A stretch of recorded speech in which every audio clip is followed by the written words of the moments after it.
Com vocês? Eu espero que sim. Bem-vindos a esse vídeo. Hoje eu vim falar sobre o meu testemunho. Bom, então vamos lá começar.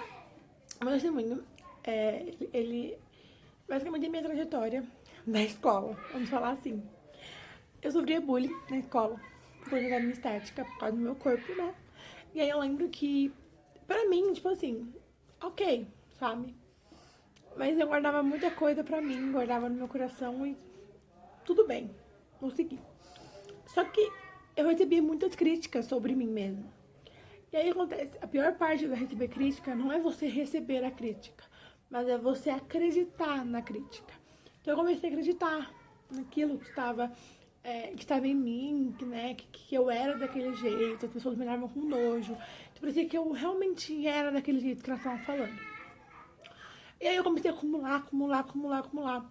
Chegou no primeiro ano do colegial, se eu não me engano, acho que 2017 mais ou menos. 2017, as coisas pioraram. Eu comecei a ter muita tristeza no meu coraçãozinho. E eu lembro que acabava comigo, tipo, acabava, sabe? De eu não conseguir me olhar no espelho. Mas em 2018 foi onde a coisa piorou. Eu entrei em depressão. Eu tinha uma pessoa na minha mente que falava o tempo todo pra mim tudo que ele queria, quanto eu era feia, inútil e etc. E aí eu lembro que ninguém sabia, era uma. Eu sempre mostrava às pessoas que eu estava bem, que estava tudo certo, aquelas coisas que eles falavam não me afetavam em nada, eu até ria. E aí eu comecei a ter muita dor psicológica, né? Não sei se fala assim, não sei. E pra tirar essa dor psicológica, eu comecei a me automutilar. Comecei a me automutilar em 2018, lá pra fevereiro de 2018. E eu usava muita pulseira na época. Era de mim já a pulseira. E eu aproveitei a pulseira pra fazer isso, então eu escondia. E eu lembro que eu, eu fiz mais ou menos até o começo de 2019, né? E foi uma trajetória muito difícil, assim, olhando hoje pra trás. Foi algo muito ruim que aconteceu, porque eu fazia aquilo comigo pra melhorar, sabe? Só que não tava melhorando nada, porque a dor era passageira. Então eu acabava ficando pior. E aí, durante esse tempo de 2018 pra 2019, lá pra novembro, outubro, eu escrevia minhas cartas de suicídio para as pessoas que eu amava. E aí eu percebi que eu realmente precisava de ajuda, que eu não tava bem. E aí eu lembro, eu desabafava com uma amiga, minha amiga me ajudava bastante, assim, mas não era suficiente, parecia que eu queria mais. E aí eu fui falar com minha mãe sobre psicólogo, meus pais, no caso, né? E aí eu queria passar pelo psicólogo, mas ao mesmo tempo eu não queria, eu falava, eu não preciso, não tô doente. E aí eu fiquei nessa guerra espiritual, né, e mental em mim mesma. E aí, nessa época eu já frequentava a igreja. Eu frequentava a igreja já há uns 4 anos, eu comecei. E aí eu lembro que eu fiquei 2018 inteiro sem pisar no culto dos jovens, sem pisar na igreja. E aí em 2019 uma pessoa me mandou mensagem falando, Lô, a gente tá sentindo sua falta dos jovens na minha igreja. E aí eu falei, por que não? E aí eu não fui no culto jovens, eu fui no culto normal mesmo, né? De quinta. E aí eu fui e foi muito gostoso. E tava perto da. Como eu fui comecinho de 2019, tava muito perto do acampamento, né? E eu nunca tinha ido. E aí, não, você vai no acampamento com a gente e tal. E eu, nada a ver, né? Vem sábado. E aí eu fui. Glória a Deus que eu fui. E aí eu fui e lá foi fantástico. Começou a minha transformação. E eu fui, né? Eu fui no culto do sábado deles. E tudo o que falou lá era o que eu estava vivendo. Falou sobre a mutilação, falou sobre a depressão, falou sobre o suicídio, falou sobre tudo o que estava acontecendo. E aí eu me apaixonei, eu falei, mano, eu quero vir agora. E sempre, tipo, sempre agora. E aí eu comecei a frequentar novamente. Frequentar. E na minha casa, aqui em casa tem testemunha muito forte, né? Aqui, além de mim estar nessa minha depressão, nessa minha angústia, a minha família inteira tava meio abalada, sabe? Meio precisando de ajuda. E aí eu comecei. E aí eu falei, mãe, eu quero muito ir no acampamento. Mas é caro, o que eu vou fazer pra ir, né? E aí eu falei com a pastora, né, lá dos jovens, ela falou, a gente tá vendendo pizza. Só que só tem uma semana pra vender pizza, 1, 2 semanas no máximo. Nossa, gente, não tem noção. Eu catei as pizzas. Eu comecei a entregar pra geral as pizzas. Tipo, você quer pizza, quer pizza? Ela mandar geral, assim. E glória a Deus, eu consegui o dinheiro pra mim ir pro acampamento. E eu fui. E foi uma das minhas experiências, na verdade foi a experiência mais surreal que eu tive. Foi muito bom! Não tô entendendo.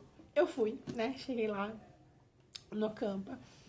E aí começou que no dia de manhãzinha, 5 da manhã, eu sou apaixonada por de manhã.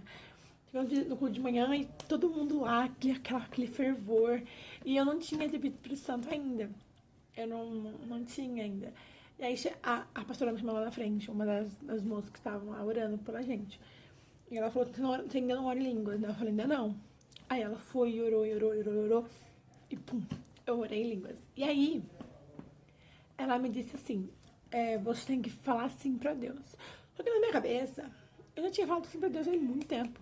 Eu já aceitei Jesus há muito tempo. Eu falei, ai, o que é Jesus? Meu Deus, o que eu tenho que falar assim pra Deus? Não sei. Eu comecei a ficar matutando na cabeça. A experiência do acampar foi maravilhosa. Eu amei. Eu que agora vou todo ano. E foi maravilhosa. E aí eu voltei do acampa com muita fervorosa, com uma alegria do Espírito Santo que eu não tinha antes. E aí eu continuei indo na igreja. Só que durante esse 2019 foi um ano onde eu tive uma guerra espiritual real, assim, né, real oficial. De eu parei de ouvir a voz na minha cabeça que falava, quando eu tava, né, eu me via morta e eu parei de ver tudo, não ouvia mais nada. Só que ele usou uma outra tática, né, no caso eu comecei a ter crise de ansiedade. E eu lembro que não era forte, assim, não era forte como muitas pessoas têm muito forte, mas era muito ruim, tipo, tinha eu ficar meio sem ar, sabe? Se eu querer respirar e não conseguir, se eu ficar com medo, com vergonha, não queria ver ninguém. Então, era muito ruim, gente, de verdade. Mas eu tava ali, né? Cuida aqui, ó, na minha mão sempre, orando, falando, pai, eu vou melhorar em nome de Jesus. E aí eu achei um versículo na época que me ajudou muito e eu vou ler pra vocês. Na verdade, esse é o que mais me marcou, mas depois teve outro também que foi muito importante na minha trajetória, mas já leio.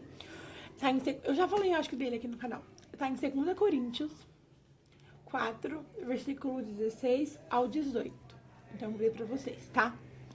Por isso, não desanimamos, embora exteriormente estejamos a desgastar-nos, interiormente estamos sendo renovados dia após dia, pois nossos sofrimentos leves e momentâneos estão produzindo para nós uma glória eterna, que pesa mais do que todos eles.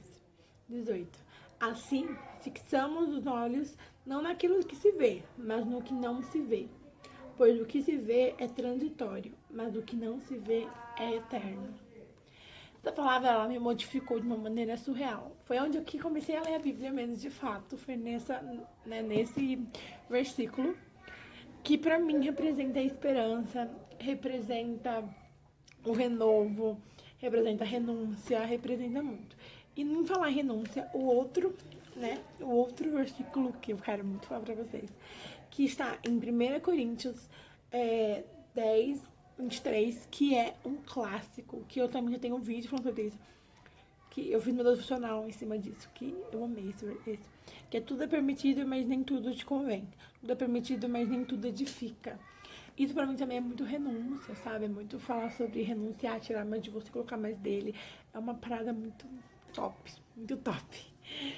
E aí eu comecei realmente, e aí eu conheci a Bíblia, e aí eu vi que a Bíblia significa esperança, mostra o amor do Pai, a gente é amado, a gente é abençoado, a gente não é mais órfão. E aí você lê a Bíblia, cada vez mais você sabe que você é importante, que você é lindo, que você é imagem e semelhança dele. E isso é fantástico, sabe? Então, isso é a prova do amor de Deus por nós, sabe? E é surreal, é surreal. E aí eu comecei, e aí esse ano entrou com tudo, sabe? Eu decidi que eu vou me batizar. Eu vou me batizar e eu ainda vou me batizar. E eu decidi que eu vou fazer coisas milagrosas. Eu comecei a ter experiências com Deus surreais. Eu fui pro acampamento esse ano, foi melhor do que ano passado. E cada dia tá melhor. E porque eu tô tendo mais experiências, mais coisas novas, mais. Gente, eu não sei explicar, é muito bom. Então, eu vim aqui pra falar pra vocês, né, tudo isso que eu falei, é que se você tem alguma angústia nesse tempo, algum medo, algo do tipo, saiba que Deus está no controle de tudo. E que Ele te ama muito. Ele te, ai, meu Deus, Ele te ama de uma forma surreal. Ele quer você de volta. E tem saída. A gente tem que ter esperança. A gente tem que pensar no futuro. O dia de amanhã, ele existe. Creia que o dia de amanhã existe. Independente do que aconteça, o dia de amanhã existe. A Bíblia diz que tem um lugar lá no céu, guardado para todos nós. Enquanto nós estamos aqui louvando, clamando, falando dele, há um Deus preparando o seu lugar lá. Você crê nisso? Você realmente crê? Gente, é lindo. Deus, ele deu seu filho por nós. Seu filho. Para mostrar o quanto ele é sensível, o quanto ele é um pai amoroso. O que falar? Está escrito. O que eu posso falar? Eu não tenho. Então, saiba que Deus te ama demais e que, independente do que aconteça, independente, Ele está do seu lado. Você não está sozinho. E Ele te ama. Eu espero que vocês tenham gostado. Eu fico um pouco emocionada, mas tudo bem. Deixa o seu like aqui pra mim, me ajudar, né, gente? E eu espero realmente que vocês tenham gostado. Viu? Muito obrigada por ficarem até o final.